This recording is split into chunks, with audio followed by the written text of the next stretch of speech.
Thanks for watching.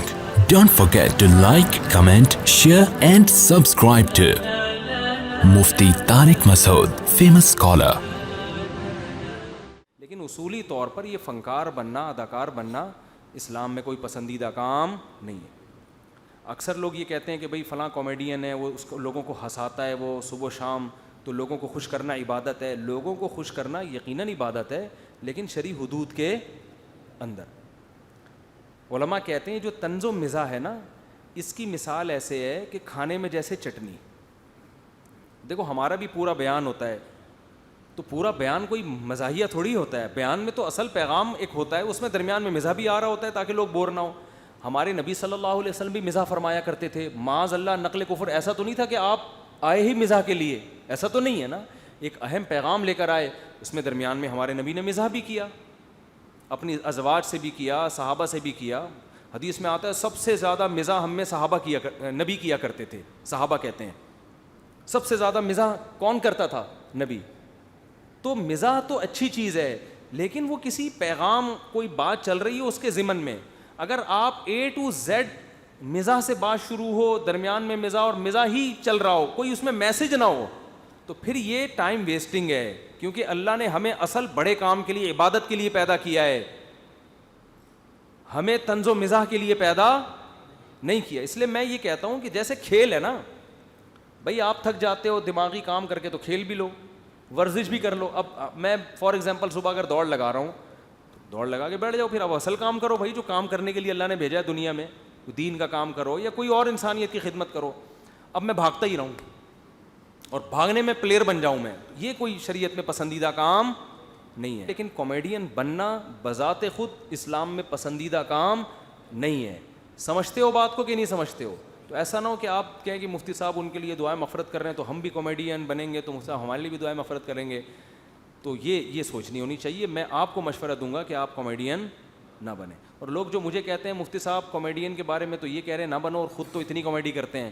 Comedy کرنا اور ہوتا ہے، کامیڈین بن جانا بولو، اور کامیڈی الگ چیز ہے، مزاح الگ چیز ہے۔ مزاح تو نبی صلی اللہ علیہ وسلم بھی کیا کرتے تھے، تو وہ تو ہر آدمی کوئی زیادہ کرتا ہے کوئی کم کرتا ہے، تو لیکن اتنا مزاح بہت زیادہ ہر وقت ہی ہنستے رہو ہنساتے رہو، اس سے دل مردہ ہو جاتا ہے۔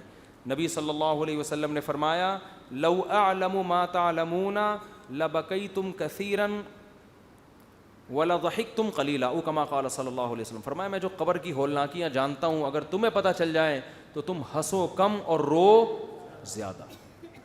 تو غیر ضروری ہنسنے سے اور غیر ضروری ہر وقت مزاح، اس سے انسان کے دل مردہ، اس پہ پھر نصیحت کی بات اثر نہیں کرتی۔ اور دوسری بات یہ کہ جو ہنستے ہیں، جو زیادہ طنز و مزاح کی باتیں کرتے ہیں، ان کو چاہیے تنہائی میں وقت نکال کے رویا بھی کریں، وہ پھر بیلنس ہوگا۔ ہمارے حضرت بڑا پیارا ہمارے حضرت مزاح بہت کرتے تھے، پھر یہ شعر پڑھتے تھے، دن گزارے ساز میں راتیں گزاری سوز میں۔ دن تو ساز کہتے ہیں باجوں کو، یعنی باجے سے ان کی مراد ہے کہ ایک خوشیوں میں لوگ دیکھ کے سمجھتے ہیں بھائی ماشاء اللہ، لیکن راتیں سوز و گداز میں، رونے میں۔ آگے فرماتے تھے عمر بھر ہم دن میں بلبل شب میں پروانہ رہے، دن میں تو بلبل کی طرح چہکتے رہے اور راتوں کو جیسے پروانہ آگ میں جلتا ہے ایسے جلتے رہے۔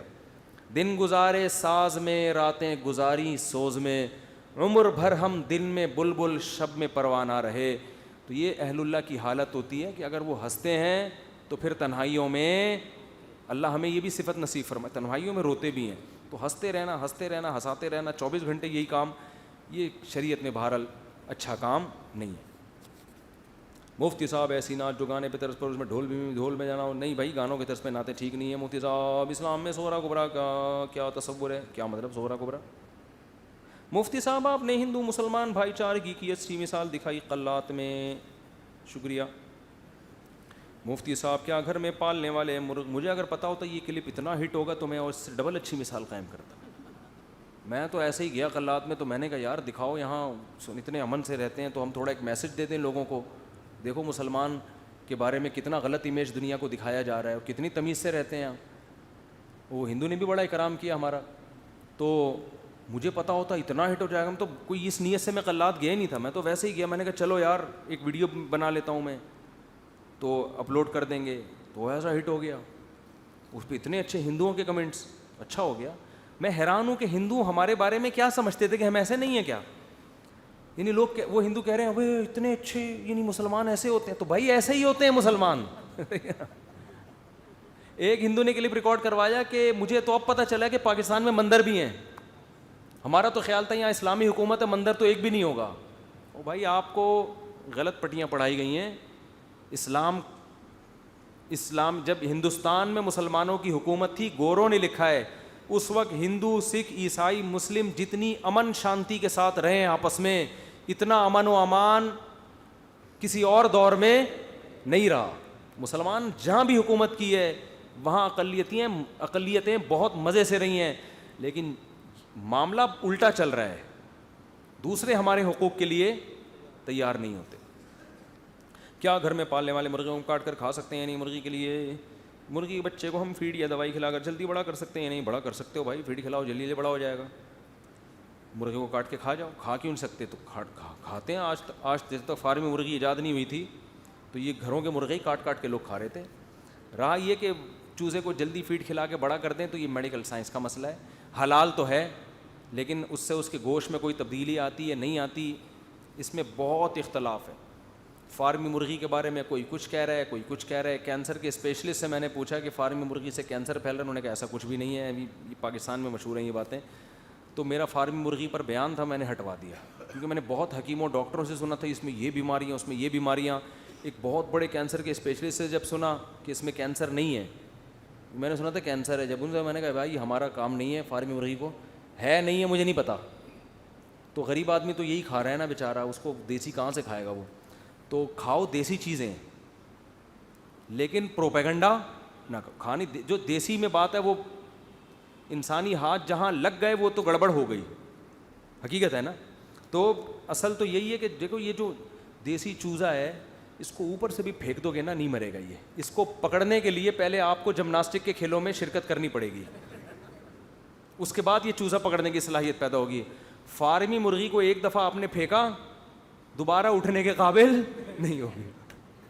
تو میں میڈیکل رپورٹیں نہیں پیش کر رہا, لیکن دیسی کیا ہے, دیسی ہے بھائی. دیسی چیزیں کھایا کرو. بھینس کا خالص دودھ 1 گلاس پی کے سو, صبح اٹھو گے پتہ چلے گا کچھ کھا کے پی کے سو جاتا. اور یہ ڈبے کے آپ 6 گلاس دودھ پی لو کچھ بھی نہیں ہوتا اس میں. تو دیسی چیزیں کھایا کرو. انسان کتنی بھی ترقی کر جائے نا, آدمی کی نیچر چینج نہیں ہو سکتی. نیچر یہی کہتی ہے جو گائے اللہ نے پیدا کی ہے نا, جس حساب سے وہی سیٹنگ صحیح ہے. تو نیچر تھوڑی چینج ہوگی. سائنس جتنی بھی ترقی کر لے آپ تو وہی ہیں جو 1000 سال پہلے تھے, وہ آپ تھوڑی چینج ہو گئے. میری بھی یہ ہو گیا. بس یار بہت ہو گیا, بہت لمبا ٹائم ہو گیا.